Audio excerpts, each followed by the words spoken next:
this sort of how we go from a very, very, very small idea into like this right here, like a full-fledged novel. Like, how did I get from there to here?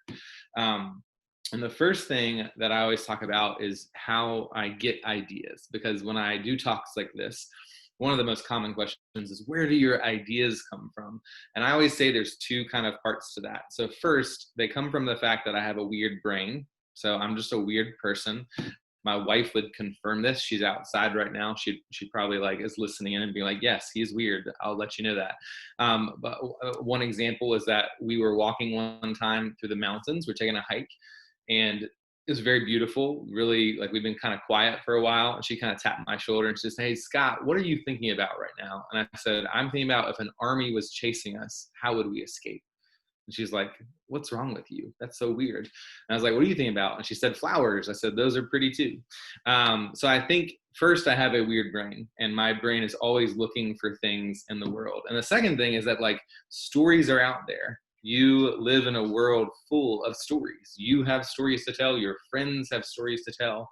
The people in your lives have things that are happening to them. The people in your country have things that are happening to them. There are stories all over the place. And if not in the present moment right now, looking back in history, there are story after story after story where you can kind of get ideas from and all that. My number one rule, though, like the one that's like, okay, you have to make sure that you do this, is that if you want to be a writer, one of the first steps is actually writing your ideas down, because you will forget them. You'll have a great idea. You'll go to your fourth period class and you'll totally forget what the idea was because it just slipped your brain. And so make sure you're writing the ideas down. Make sure your eyes are open, that you're looking around the world. You're trying to figure things out. You're trying to see what there is to inspire you. And then once you start writing down the ideas, it's kind of like, okay, we have our idea. How do we go from there? So what I'm going to do is I'm going to kind of start with Nixia, since that's the book most of the people here are familiar with. This book started, and I keep all my ideas in my phone. There's a section called the reminders section, which is like not what that is for at all. Like, you're probably just supposed to remind yourself of things, but I have thousands and thousands and thousands of ideas in here. And the idea that became Nixia, I wrote down the words Galaxy Academy. That's it. All I had in my head was like, okay, like maybe 10 teenagers, maybe they're from different countries, and they go to the International Space Station and they go to school. I don't know. And so I had that idea, right? So what's the next step? The next step is you have to start asking questions, right? So the questions that I started asking myself, okay, they're in space. Is International Space Station cool? Yeah, that's pretty cool. But what if they're going to a new planet? Okay, that's really cool. Now, they're going to a new planet. Who's taking them there? It could be NASA, but, well, these corporations are becoming bigger. Amazon is massive, right?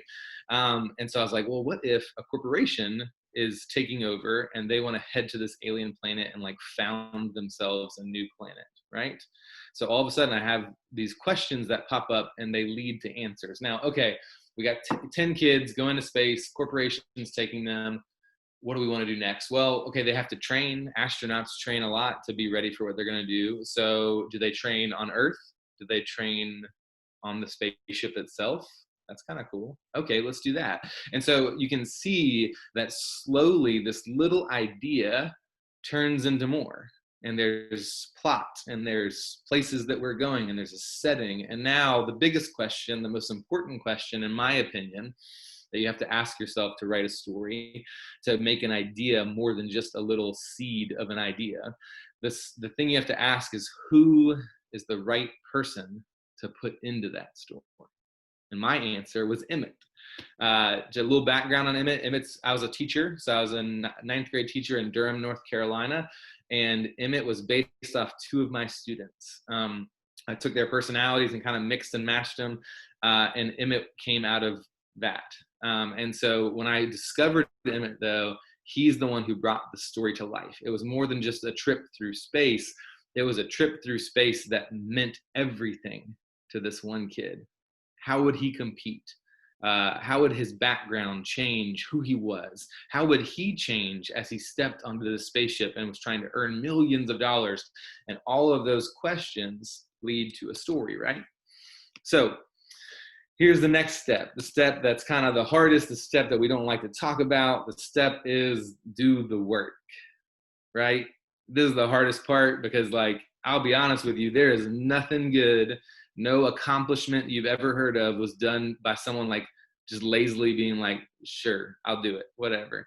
It's always someone who kind of set their stance and dove in and started going to work. So for me, when I was writing Nixia, I was also a teacher. And I always kind of viewed it as like practice. Like I needed to get in my reps. I always use the example of free throws. If you've ever played basketball, if you've ever taken a free throw, you don't get better at free throws by standing in the stands and just sitting there and watching people take free throws. That's not going to make you better. You have to go and stand on that line and put your feet right up to that line. You have to take that basketball and you have to shoot again and again and again. And slowly, practice makes perfect, right? So for Nixia, what I would do is I would teach, and then at 3 o'clock every day, after working my tail off to make sure I did, a good job for my students, I would head to a coffee shop. Now, every day I wanted to go take a nap because I was exhausted and teaching was very tiring. But I would, instead of going to take a nap, I would go to Starbucks or go to my local coffee shop, and I'd sit down and I would start writing stories. And I had 2 hours every day to do that. And for about 3 months, that's all I did. I went in, wrote the story. I put in the time and the effort and the work. And that's kind of how I wrote an entire book. I wrote this entire book, right? So now, next step, right? You have your book. It's ready to get published, right? No, of course not. Because here's the thing.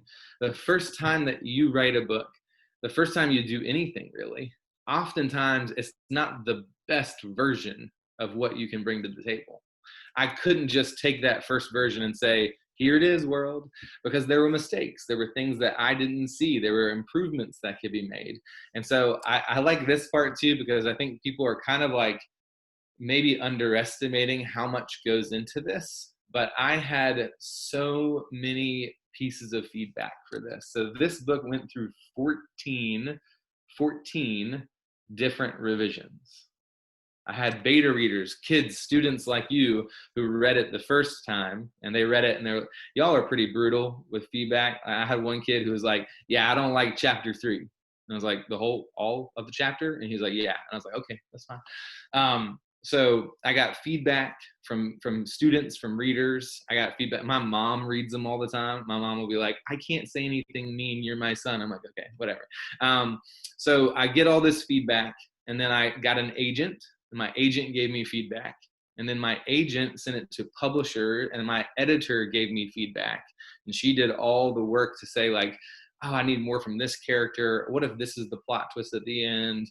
And then once we had that kind of polish, we sent it to copy editors, and these are the people who look for every comma and make sure every little detail is just right, so there are no mistakes. My favorite copy editor moment was in the story. Emmett talks to his dad, and I don't know if y'all will remember this, but one of the calls he talks about the NFL. He talks about the Super Bowl, and I had 2 different calls with him, and in that call he talks about the Super Bowl, and my copy editor was like, okay, if they're saying the Super Bowl just happened, then it's February. And then the last one, it was supposed to be just 2 months ago, but he's wearing a tank top in Detroit. It would be really cold, so he can't be wearing a tank top if it's the Super Bowl at this call. And we were like, okay, yeah, that's amazing. So like we had to fix that, but that's a mistake that someone else could have caught, you could have caught, but instead my copy editor helped me. So slowly but surely, I always say, I could take a book about this far. With the help of beta readers and agents and editors, I got my book from here to here. And really, why would I ever settle for this version of my work being on the shelf when I could have this version? And so every single time, like you can see him back there, I'm always very proud of the fact that the book that I put on the shelf for you is as good as we could make it. And it took collaborating to make sure that happens, right? So that's it, right? We're done. Editors have done the job. Like, we're ready to roll, correct? And the answer is not quite, right? Not quite. So here's the thing. This book you see in front of you, I would have a manuscript at that point. I would have the words on a page, but someone had to make this cover, didn't they? And design it. And an art team had to figure out what the coolest look would be. We went through 4 different titles and 4 different covers, all by different artists, right? Someone had to look in the book and format it just perfectly so that every page looks really pretty, right? Someone had to read it on that front cover and kind of give their feedback and say, oh, I love this book. So there are all these people that add into that process. I would say that there's a team at Random House of about 70 people who had a part in this particular book. So when you grab it off the shelf, it might think like, oh, this is Scott's book. It's actually my book and a lot of other people's book. They all worked on it for me. They all helped me with it, right?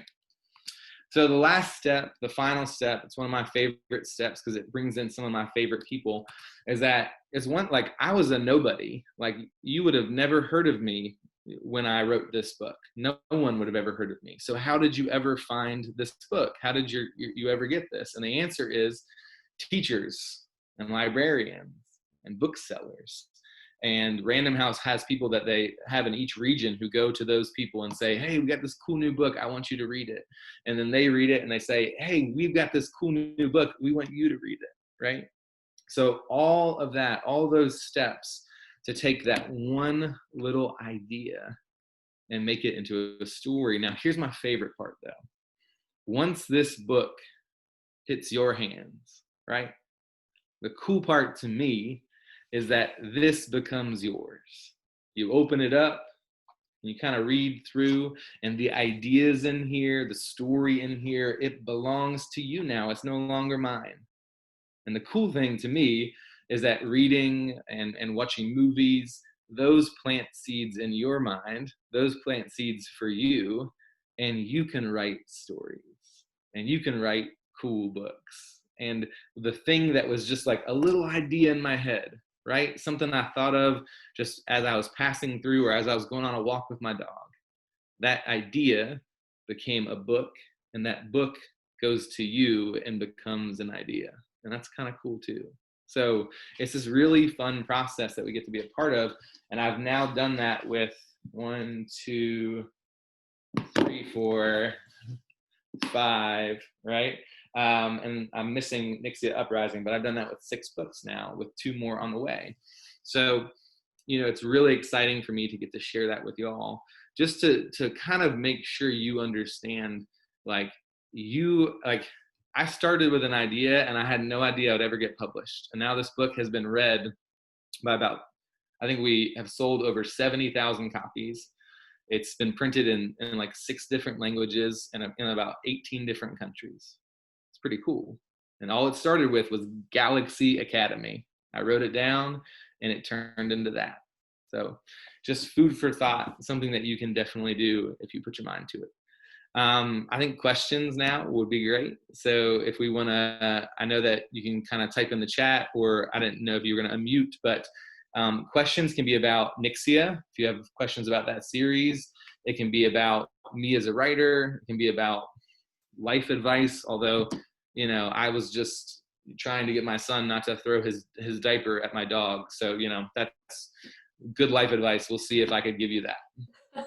Okay, so Abigail has a question for you. Abigail, I'm going to unmute you, and then I'll find your video and spotlight you if I can find you.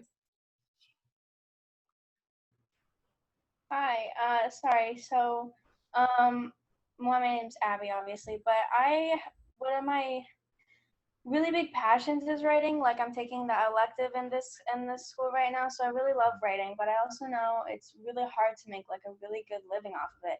For example, you can't guarantee that your book is going to end up succeeding like yours did, and I mean, I'm wondering how you were able to make sure that it really did, and like how you knew it was, or like how you were able to do that, like make it a success out of just writing, Yeah, that's a great question. I have like 4 different answers to it too. So like I want to hit a few things. So first, I think one thing about writing is that I love it. I just love it so much. Like, it's one of my favorite things to do. And I didn't want anyone else dictating to me whether or not I would do the thing that I love to do, right? So that was the first thing, is like, regardless of how I got paid or how much money I got, the first thing is that I really love doing what I do, and I was going to do that no matter what, right? The second thing is, you're right. Like, when you look at the averages, life as a full-time author is actually kind of rare. I think the average income of the author, like in 2019, was like $6,000, which is not enough to make a living, correct? And most authors on average will publish one book in their whole life. So like, there are definitely things that say like, yeah, it can be pretty hard. But there are exceptions to that, and there are chances to be a full-time author. So I'm one of the like 40% of authors who is full-time. This is my only job. It's my only gig. And it's what I do for a living. And I make a pretty substantial amount of money doing it. Now, a part of that is just luck. You know, I got the right deal at the right time with the right publishing house. A part of that is hard work. You know, I like worked tirelessly to write what I think is a great book. And I keep working really, really hard to write great books. I've written 3 books this year. So there are definitely things that are difficult about it, but I will say that like, I do this for a living, and I get to do it for a living. So if I can do it, there's a random bald guy talking to you, you could do it, right?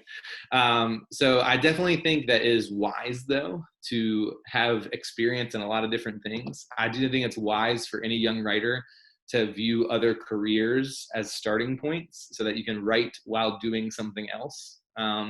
Because you do have a hard time making money right out of the gate typically. But for the most part, I would say like, if you love doing something, like, pursue doing that and do it with excellence, right? That's all you can control. Thank you. Okay, Yeah. Ella has a question. I'm trying to unmute her. There she goes. I was wondering what your intention was with, I guess, like killing off, I don't know about killing off, but like the Kaya's death, or like killing Kaya, I guess. Because Yeah. when I read that, I was really sad, because like I really liked Kaya as a character. Me too. And I always say that I was more sad because I had no one else to talk to about it. So I just had to like cry as I wrote the chapter. Yeah. So like, that's a great question. So I actually take the Robin Hobb like thought process, and I've said this before. Robin Hobb is a great author. She's one of my favorites. She said to me one time, she said, I don't kill characters. Characters make mistakes. And I think that's true. Like, it's not like I set out and I was like, okay, which of these characters can I knock out in chapter 5? It was more like, you're in space competing for millions of dollars, going to an alien planet. Everything in space is trying to kill you. Alien planets are dangerous. Like, everything about this has weight to it. And so mistakes have consequences. And I think what I wanted to show with what happens to Kaya is, if you go to the wrong place and you are in a place like you're really not supposed to be, and you're kind of digging in places that you're really not supposed to go, it is very possible that like there will be a consequence to that. And the other thing is, let's say Kaya survives that moment. From then on out, there's this thing called plot armor. They talk about this with characters, where you kind of don't think that there can ever be consequences.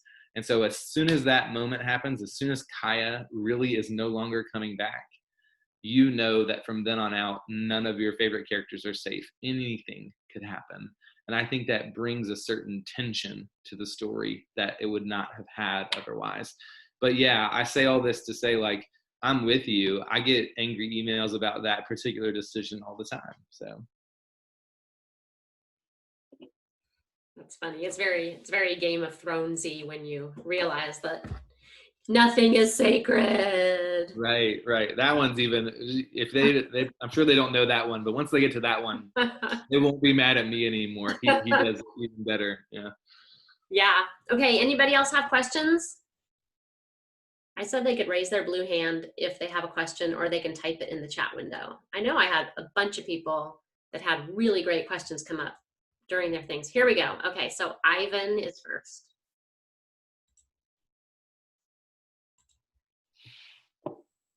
Hello? So my question, I typed it like almost immediately, like right after you started talking.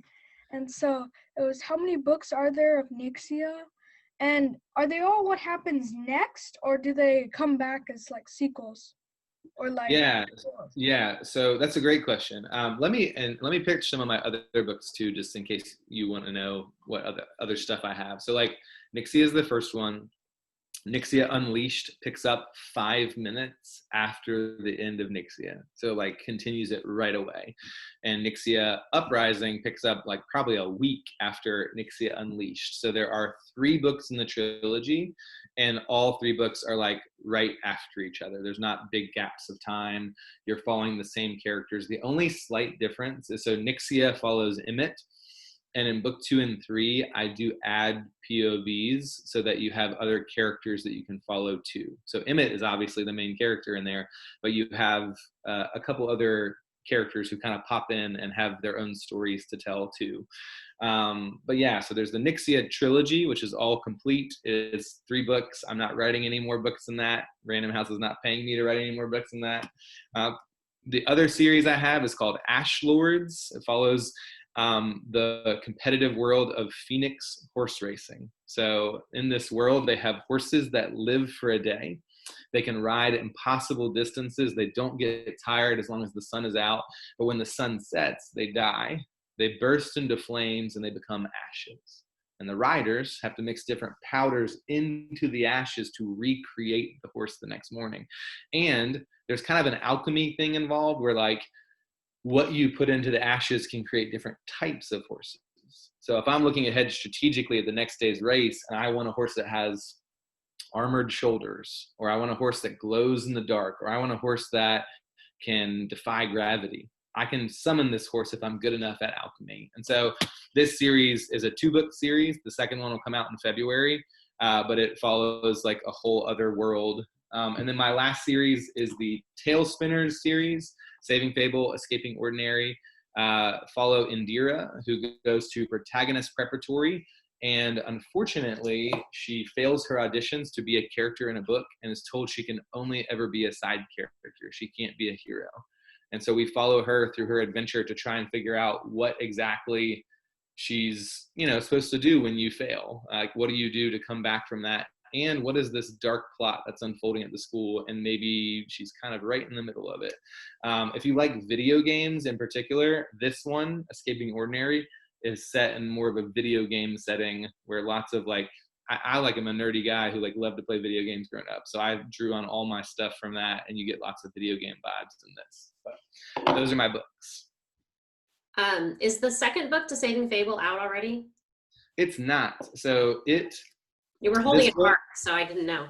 I have the arc, and then this one, which is also an arc, but the second book to this one and this book, which is a sequel, will come out on the same day. So they're both coming out on February 16th, 2021. No pressure. Yeah, a lot of fun. Camden has a question, and then Carlos, you're after Camden, okay? Okay, so my question has to do with like the Adamites, okay? Yeah. I've only read the first book so far, but it's kind of hard to put in words. They're very mysterious, first of all, and like how they like why they cherish children and stuff. And I have a whole big theory about that later. Wait, give me a second.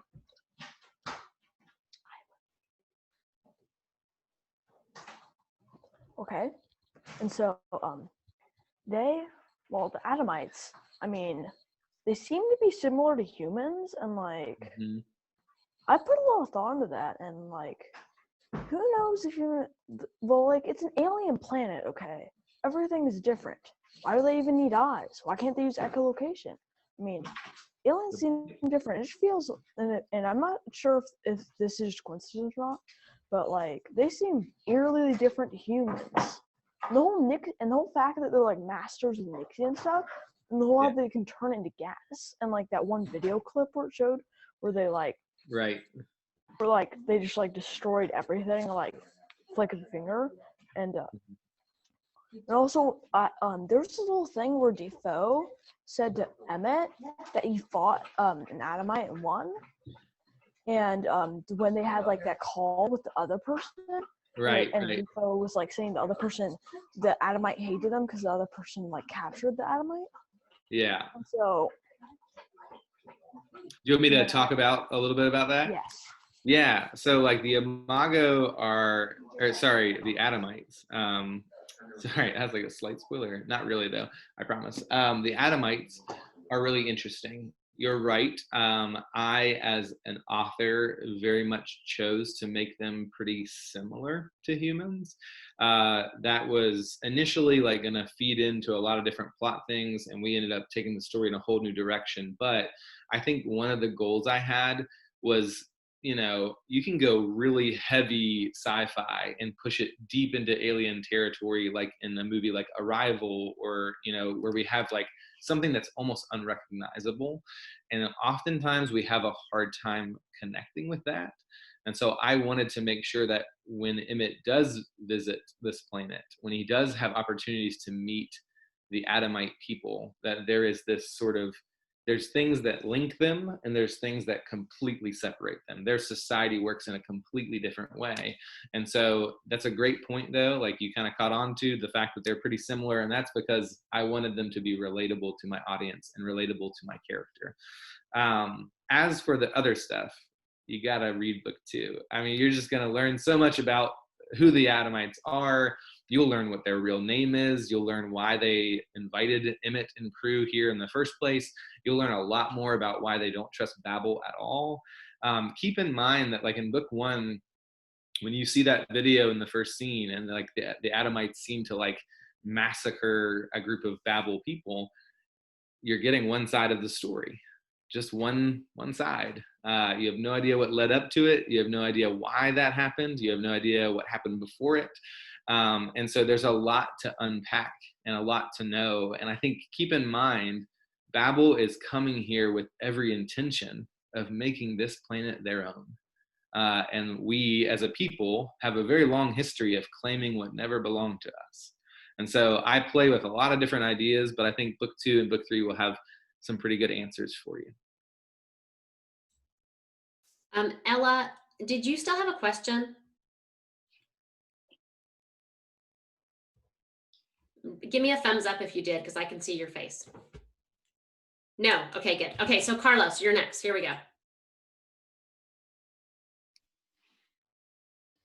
I have a question. So, how did you come up with the names for like in the book Nixia? Yeah, so character names are really fun. I wish I was the cool author. Like there are some who are like, every name means like, well, that name means wind rushing over the water. That's why I named this character that. I'm really not that deep of a human being. I usually pick names that sound good and sound fitting, and then I stick to that name, and that's really it. One of my primary rules is that I try to diversify the names so that there's not like all names that start with C, because then you get kind of confused as a reader. I think that's a good rule of thumb. For the most part, I'm trying to think of like 2 examples. So Emmett's name comes from the fact that his dad was a big Emmitt Smith fan. Emmitt Smith was a running back for the Dallas Cowboys. His dad grew up loving them, so he named Emmett after the Dallas Cowboys, Emmitt Smith. So it's like we have little things like that. And then there is one character whose name means something. Azima means magically charmed into motion. And like her character is constantly curious and like looking into things and trying to see things. And I think that fit her very nicely. So, sometimes it's choices like that. Most of the time, like I said, it's just, does it sound cool? and does it fit the world, right? It's a little different to do names in our world, right? Slightly in the future, but our world, versus this book is in a completely made up society. So I had to completely change how I approach the names. And I wanted to do something clever. So one of the things I did in this group, like this book, there is a group of elite people who kind of rule. And then there's the people that they kind of conquered. And the people they conquered, in order to kind of show off that they conquered them, they cut their names off. And so their last names can only ever be 4 letters. And so all of them have 4-letter last names. And until you find that out halfway in the novel, you're like, man, they all sound short, quick names. And then you find out why they're short, quick names. And that's a part of the world I've built. So usually it's just like cool sounding names. Sometimes though, it has to do with like, how do you make the world feel more real? Right. Good question. Okay, Andrew, you're up next. Okay, I had a question about when Emmett was on like a little call with PJ and his dad, and Babel censored out stuff. Do you know what they censored out? Oh, yes. So should I assume that everyone has read book 1 or mostly read book 1? You can do that. They haven't, but you know what? Usually if you hear a spoiler from an author, you don't remember it until you get to that part in the book, and then you're like, oh yeah, he said that, so it's fine. They're sensing it out. He is mentioning the Babel files, which has it's like a newspaper article essentially that basically breaks down like who the people are that Babel chose.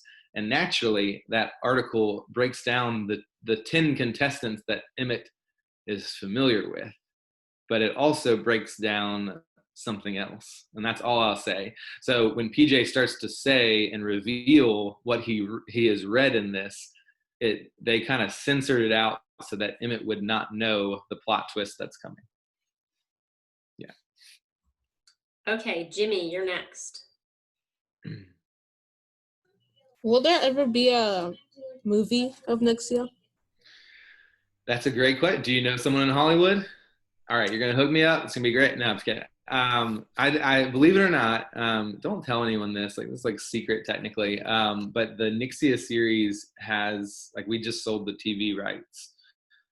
So we sold those to Disney Freeform, which if you've ever like on cable, Freeform is like the channel. So that's who bought it. Now that said, that sounds really exciting. Like we're on the verge of watching a TV show, and it's like there are a million other hoops to jump through, and the odds are that they've just paid me money for the rights and they will never make it. So, you know, I kind of don't hang my hat on it too much. I don't think about it too much, because what I can control is writing really good books. And so I focus on that part of things. I'd love to see it as a movie. Anyone who's read this, you know that the style is very cinematic. There's a lot of fight scenes. There's a lot of action.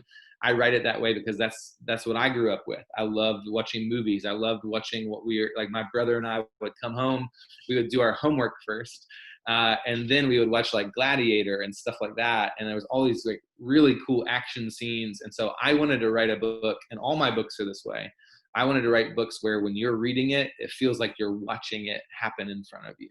And so, yeah, I'd love to see it become a movie or a TV show. Okay, Adam, go ahead. So my question was, what was the inspiration for the material Nixia? Yeah, that's a great question. So that material, I needed a reason for this company to go to an alien planet. It's like, why would you spend billions of dollars unless you stand to make hundreds of billions of dollars? So I needed some element that really would be worth going to get. And a part of that is Nixia. So Nixia would be a very valuable substance if we had a piece of something that could turn into really any item we want in a thought, right? We would pay pretty good money for just a small piece of that, I would say. And so that's where it first came from. The first iteration of it, though, was the mask. So that black mask that they put on to translate to each other. When he made that, like when he has that scene and he puts it on, I was like, oh, okay. So what is this made out of? Oh, Nixia. Let's incorporate that. And so, it became the centerpiece to the whole story, but for a while, it wasn't even on my radar. I wrote about 4 scenes before I figured out Nixia was a thing. Okay, thank you. Yeah. And one last question. Mhm. So oh wait. Oh yeah. So what was gripping, like when the Nixia gripped you? Yeah, read book 2. It's yeah. So obviously, when you're using a technology you don't understand that has almost a mind of its own, right? There are dangers there. And so there is this concept that we see when they do the shapes, right? And those 3D shapes get bigger and bigger and bigger and bigger.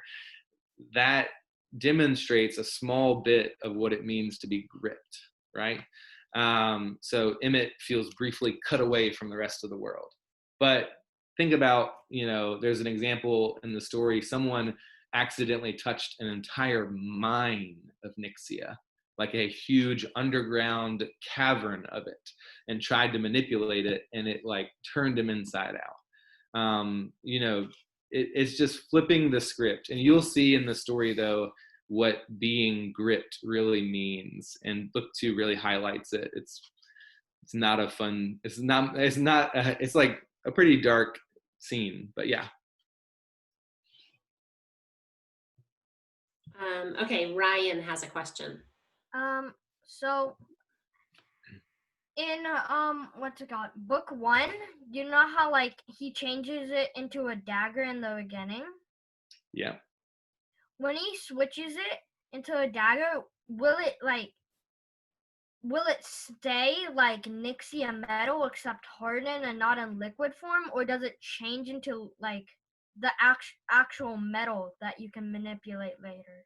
Yeah, it can change form. So remember, the like functional part of Nixia, how it operates fully, is on your creativity. So if you've held that metal in your hand before, you can make it feel and act and function like a piece of metal. It's just limited by your creativity and your knowledge, right? I always use an example of like jet fuel, right? I would not be able to make jet fuel out of my Nixia, because you know what? I've never seen jet fuel. I've never touched jet fuel. I've never even read about jet fuel. So like I have no knowledge of that, thus the limitation of it. But yes, to answer the original question, if you're changing its form, if you put it in a, like, if it's metal in one phase and you turn it into a pair of gloves, you're not wearing metal gloves. You're probably wearing cloth gloves, because that's what your mind would summon. That's what your creativity would remember. So it's really about you and your creativity, and it does change forms, which is a part of its sort of, it's a very versatile substance. It's also a very elastic substance, so it can get bigger and smaller, but only to a certain degree, right? I can't take a piece of Nixia this big and make a car out of it. It wouldn't work. So there are limits to it, but there are a lot of benefits that are very, very flexible.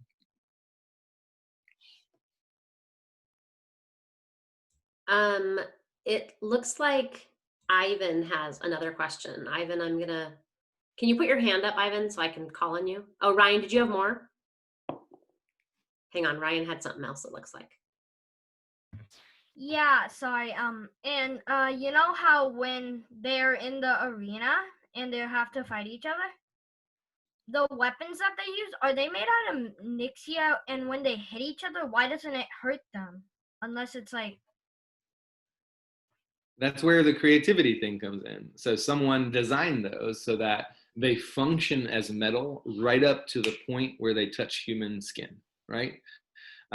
So as soon as they touch a person, they are functionally going to act like air almost. And then they reform as soon as they're not. So they designed those specifically so that you could train and combat without ever getting hurt. Now, obviously, that doesn't work out that way. They kind of have a few oversights in their system, which is why Emmett accidentally breaks Rothy's nose, which is why later when someone switches out one of those safe weapons for a not safe weapon, there's some consequences to that.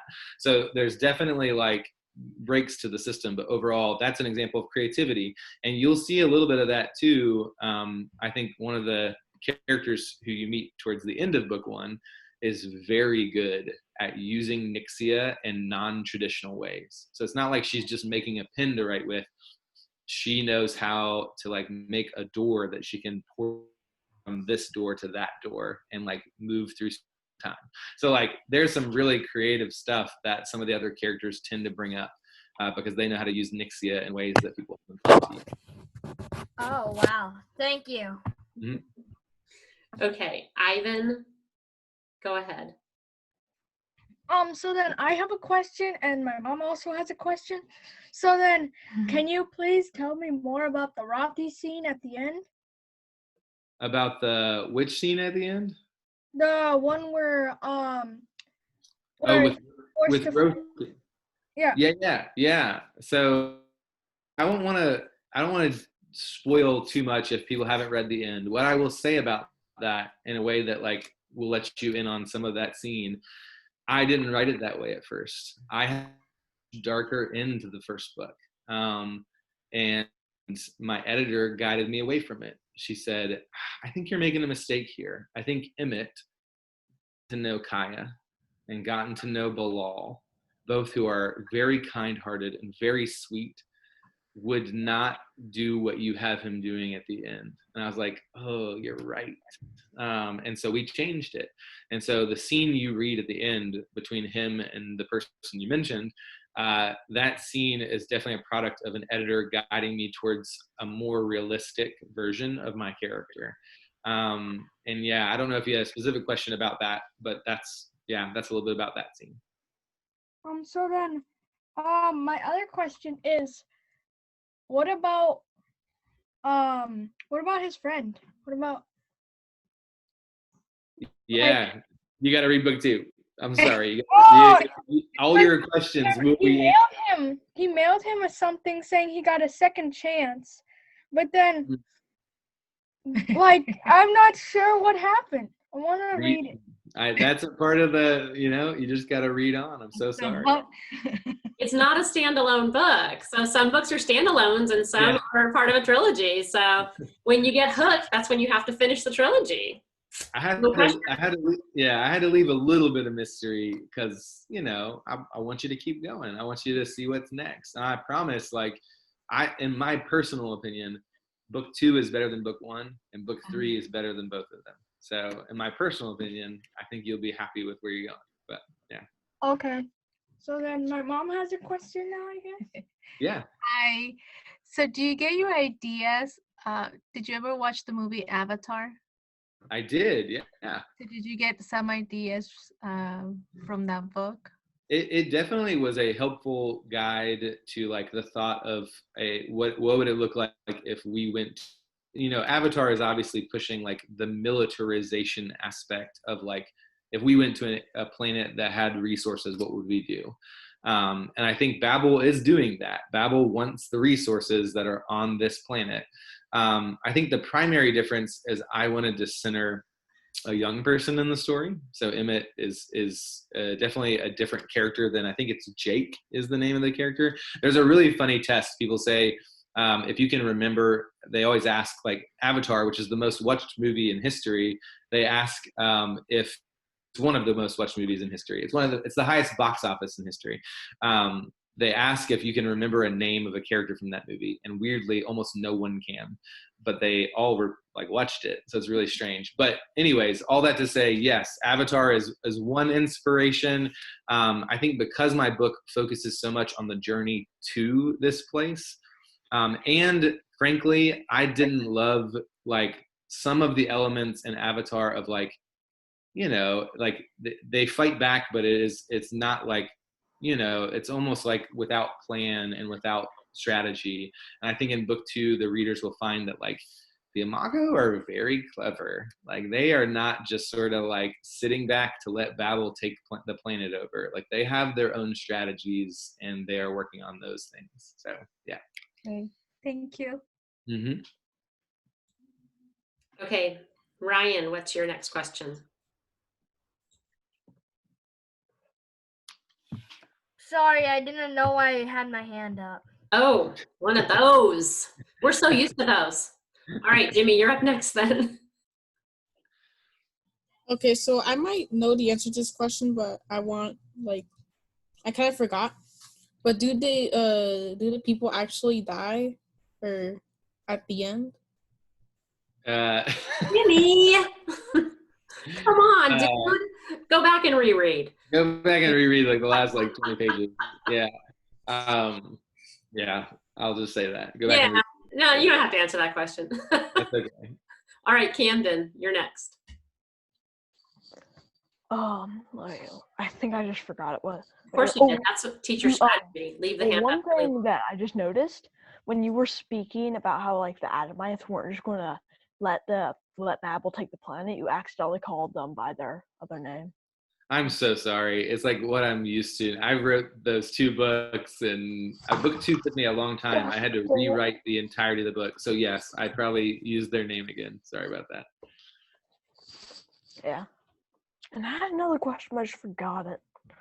Can I ask a question here? Yeah, please. Hi. This is actually from one of my students. I'm from the other campus. I'm Mr. K. And Ben Connor had this question, and since this is being recorded, I'll tell him to come back and you can answer it for him. He wrote down saying, did you mean to put words from the Bible in the book? I guess there's a lot of biblical references.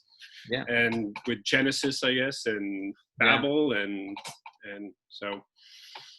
Yeah, so my answer to this one, I do have a background of faith, so like that was an easy thing for me to draw from, and that faith is important to me, so it's easy to draw from a lot of things like that.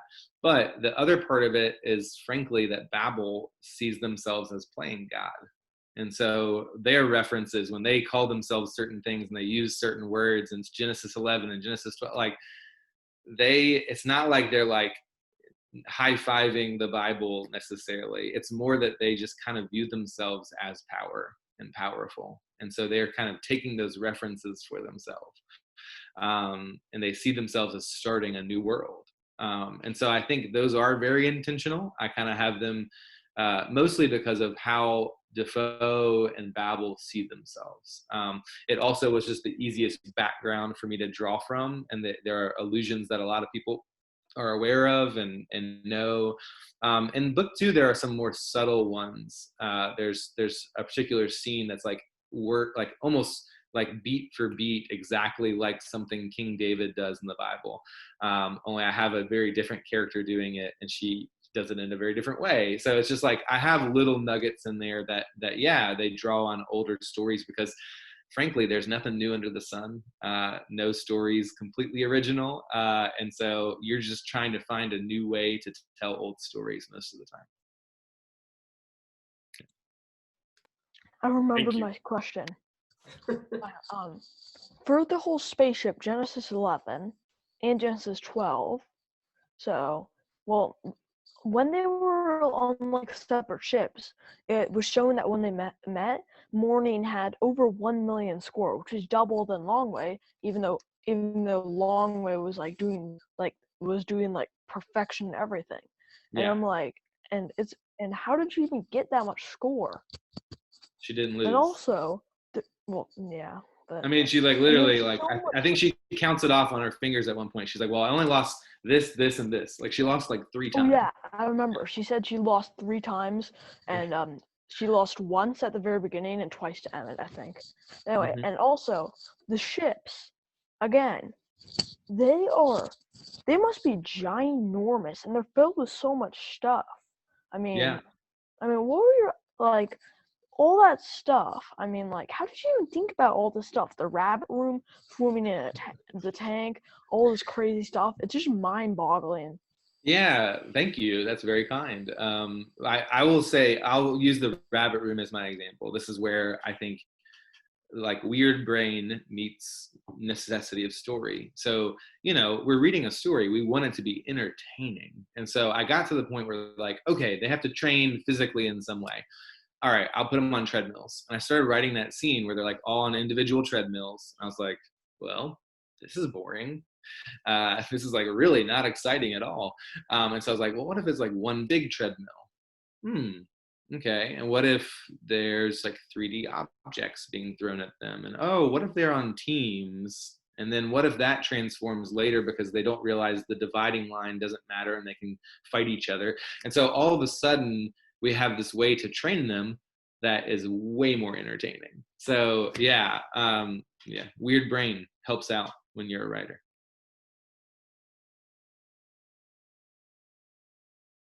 Okay. Okay, so Go ahead. I have started reading book 2.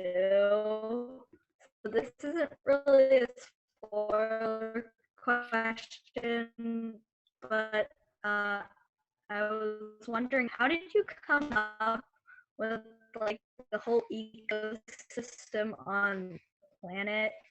It's a great question. Okay, this is where like the For actual book research. 2? Oh, sorry. The actual research comes in. All right. So I knew I wanted to make a different planet than Earth. And so I researched and I was like, you know what if it had 2 moons? And so I literally Googled, what if the Earth had 2 moons? And there's a book by Dr. Neil Comans that's called What If the Earth Had 2 Moons? And so I bought that book and I started reading it.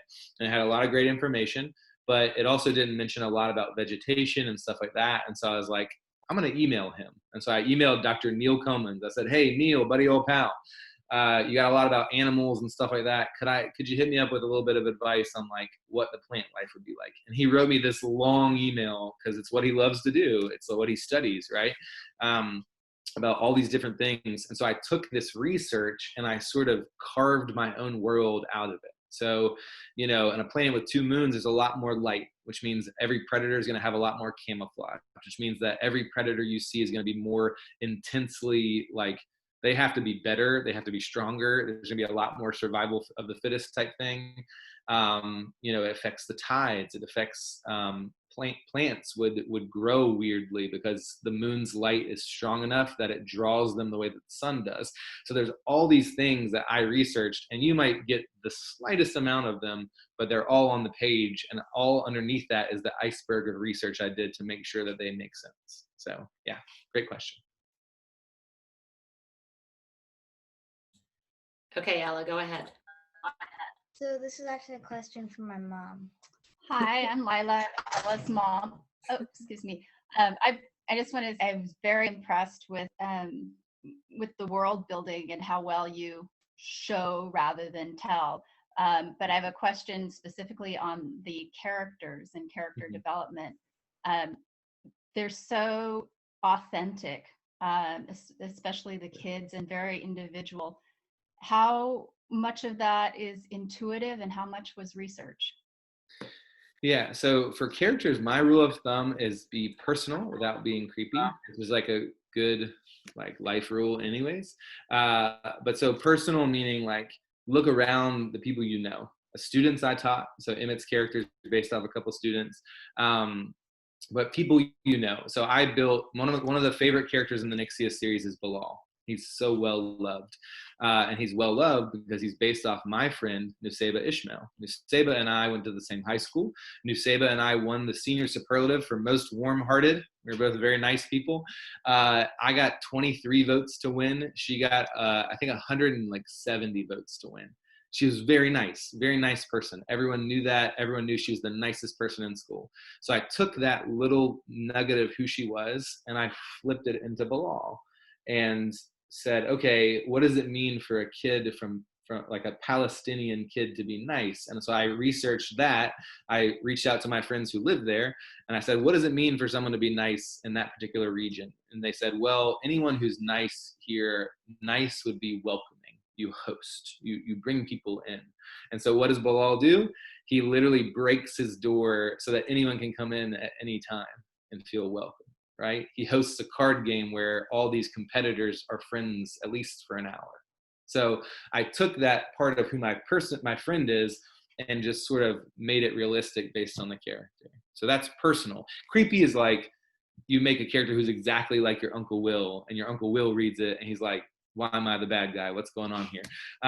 So like, you don't want to do that. You don't want to be like, this is exactly the same. You want to take little threads, little core things about people and make a character out of that.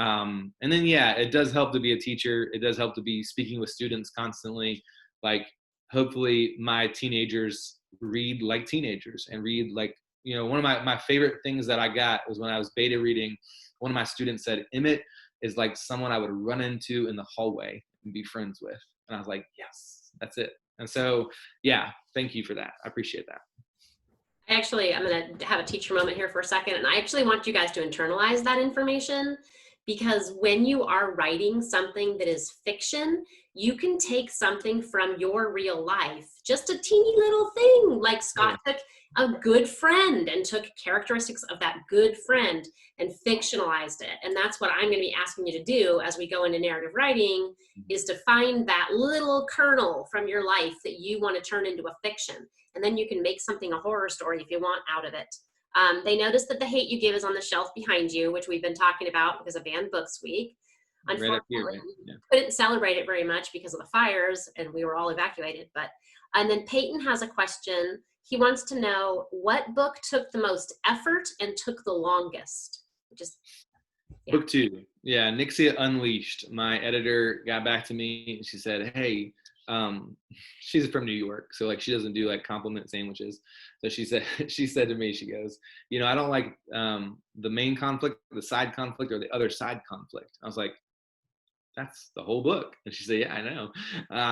She had me rewrite 95% of that book. It was brutal. It was brutal because I had gotten people to read it already, like a couple friends, and they were like, this is good. And I was like, my editor doesn't think so. So that book took a long time.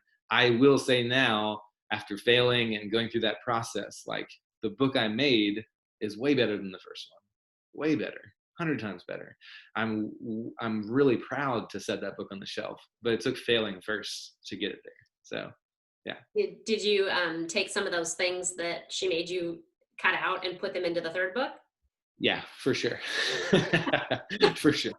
And it's 5 o'clock. Do we have time for maybe like one more question, or 5 o'clock for me? I mean, it's always 5 o'clock, right? Right. This year. Anybody else have a question for Scott? So the resounding silence is how we teach these things. Well, the single question is, the final question is always a tough one. I'll say this to end then. Thank you so much for being here and for listening. And like I said, if you liked Nixia, jump into those other books. They're a lot of fun. If you already have those 3 books, get ready for Ashlords. It'll blow your socks off too. It's a great story. And if you like more like the Pixar style, which I do, Saving Fable is kind of up your alley too. But all those books are out there. And if not my books, read whatever book you love, because reading it right now is one of the few portable joys we can kind of keep with us, which is a lot of fun. But yeah. I'm gonna unmute everyone so they can all say thank you. It's gonna be cacophony. Thank you. Thank you. Thanks. There's humans there. Great. I love all the scenes too. I'm the backdrops. All right. Oops. I just muted you. I did it again. Hang on. I lost him. Sorry. Yeah, I was gonna say thank you. I'm gonna sign off. I got 2 kids who are, running around outside like little hoodlums. So thank you. Really appreciate it. It was awesome. Yeah. Thank you. Y'all have a good night.